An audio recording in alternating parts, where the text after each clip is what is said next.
So my friend Izzy and I recently decided that we were going to start a blog together.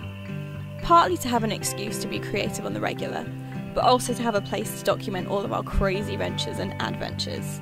Up until recently, I'd been struggling to come up with what I wanted to do for my first post, until one glorious day when I came across the Draw My Life video. It looked like fun, so naturally I wanted to do it. Yeah, I know, how very sheepy of me, but as an introductory post it seemed quite fitting. So I'm officially jumping on the bandwagon. Hi, I'm Angela, but you can call me Ange, without the E. I was born on the 21st of May 1988 at North Middlesex Hospital in North London. I was the first and only child in my family for quite a few years, so you can imagine that I was pretty loved by my parents. And by that I mean pretty spoiled. To this day our garage is literally full of toys, books, bikes, and even a rocking horse from my childhood. I'm not gonna lie, I had it pretty good. Not only that, but I also got to grow up with the awesomest guy ever. My cousin / brother from another mother and father, Jonathan. Or Atotit, as I for some bizarre reason called him. Yeah, your guess is as good as mine. Despite living on opposite sides of London, we were extremely close. I mean matching Thomas the Tank Engine jumpers close. Yeah, I know what you're thinking. A couple years later, he got a little sister in the form of Darlene, and I like to think I got a sister then too.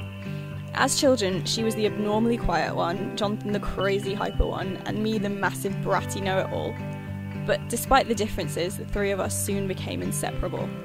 Obviously overlooking the 30-ish miles distance between us, but seriously, I don't think I have any childhood memories that these two do not feature in. Whenever we'd see each other, we'd spend our time playing Super Mario and Sonic, or watching Captain Planet, Teenage Mutant Hero Turtles, or just generally pretending we were the Power Rangers.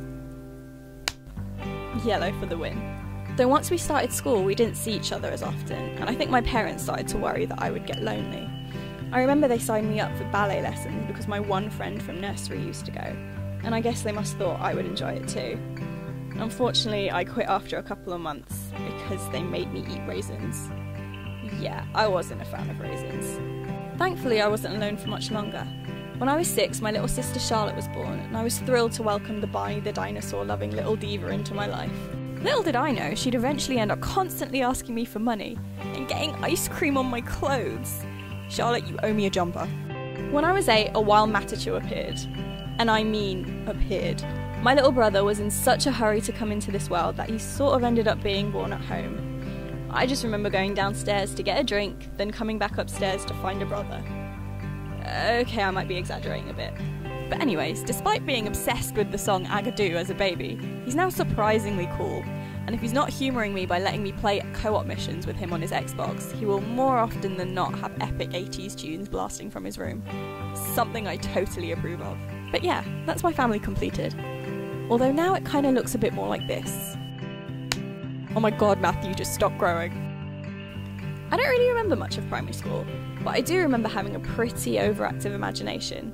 I'd spend break time playing games with my friends that I'd made up where we'd travel to crazy worlds, or where we'd be stuck in a video game and had to play our way out. Or again, just pretending to be a Power Ranger. Seriously, that show took over my childhood. I guess I was always kind of an oddball, so naturally when I got to high school I was still pretty much the same awkward, shy little nerd. Only now I'd acquired braces and a rucksack that was twice the size of me. My cool level definitely took some hit points during these years. I wasn't popular, but I wouldn't say I had a hard time. I had my small collection of friends that I could be my crazy self with, and understood my geeky interests. And looking back, that's all I really needed. This is where I met Sonia, my film-obsessed Bezie, who I would later go off to university with, and to this day we're still great friends. I remember I used to go over to her house on Friday afternoons to revise and study for our exams, but really we'd just secretly play The Sims on my laptop.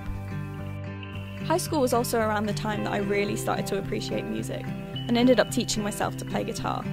I even formed a band with Darcy, Charlotte and my cousin Vanessa, where we wrote lame songs about candy and even attempted a rap at one point. Needless to say, I'm glad we never recorded any of these.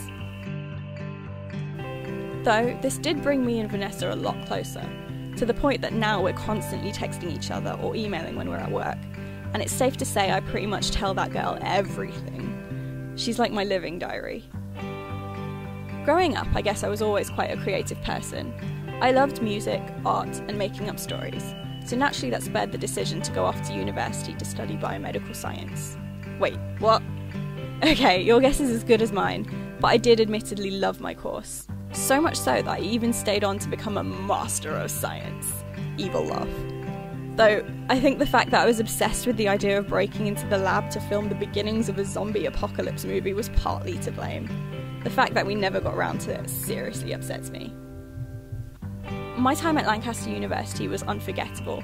Here I made the most amazing group of friends that I could have asked for. In our second year, we all moved out to live in 2 houses on the same street a couple doors away. And this is when we started to call ourselves the Bridge Roaders. We had a house of 4 boys and a house of 4 girls, and I always loved that because the equal female to male ratio always made me feel like we were in an ongoing episode of Friends. Except, instead of drinking coffee in a local cafe, we'd drink 3-for-1 cocktails in Hustle, the cheesy nightclub in town. Over the years, we sort of adopted many more honorary Bridge Roaders to our group, one of which being my blog sister, Izzy. Oh, did I just say that? Now, the 2 of us may have met on our course, but we were destined to become bezies from the moment that we, in a completely unplanned moment of awesomeness, performed the fusion dance from Dragon Ball Z at a house party in perfect synchronisation. She's clearly the goten to my trunks. After graduating, we've all gone our separate ways. Some to different parts of the country, some to different countries, and some not with us anymore. But these guys have really played a part in the person I am today, and I will always love them all to bits. Since moving back to London, I've now found myself in a job that has absolutely nothing to do with my course. Like most graduates at the moment, to be honest. But I'm having fun doing it, and I guess that's all that should really matter. If anything, my experiences have taught me that life is too short to dwell on the bad things, or to put your dreams on hold. If you want something, go get it. If you want to do something, go do it. Basically, live the way that makes you happy. For me, that means spending time with my family and friends, finding new ways to be creative, whilst obviously practicing the old ones, meeting new people, taking in the beautiful world around me, and just generally falling in love with as many things as possible. Okay, I'm starting to go all fortune cookie on you, so let me just end the philosophy lesson right there and bring this to a close. I don't really know what the future holds for me, but there's still so much that I want to see and do. From the simpler things like writing and recording more songs with my cousins, making sure to steer clear of raps, to perfecting the Scottish accent, or writing a novel, or travelling to Italy to eat my own weight in food, going to more gigs, and getting one of my drawings commissioned, and finding out who the mother is, to the slightly more challenging, like owning a little coffee shop or bakery, to contributing to vital medical research, or getting something I've written published, or releasing one of my own songs, or even travelling to Paris to catch a taxi to the 1920s. And in the meantime, whatever happens, I'll be sure to blog about it.